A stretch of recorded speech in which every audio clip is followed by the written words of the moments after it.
Pemirsa, informasi tentang penerbangan akan dibuka 1 Desember mendatang masih sebatas wacana. Kadis Pariwisata Provinsi Bali, Putu Astawa menyebutkan, hingga kini pihaknya belum mendapat pemberitahuan resmi terkait informasi tersebut. Putu Astawa saat dikonfirmasi tim liputan Bali TV menyebutkan, pihaknya belum mendapat pemberitahuan resmi terkait dibukanya penerbangan internasional pada 1 Desember mendatang. Pihaknya menilai hal itu masih sebatas wacana. Namun demikian pihaknya telah siap menyambut kedatangan wisatawan asing ke Bali jika kabar itu benar. Dalam mencegah penyebaran COVID-19, sebanyak 741 objek wisata di Bali telah tersertifikasi dan lulus verifikasi penerapan protokol kesehatan.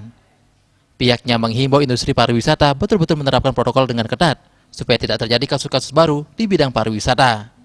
Di samping itu, masyarakat juga diminta selalu disiplin menerapkan protokol kesehatan dengan menerapkan 3M, yakni wajib memakai masker, wajib mencuci tangan dengan sabun di air mengalir, serta wajib menjaga jarak dan menjauhi keramaian.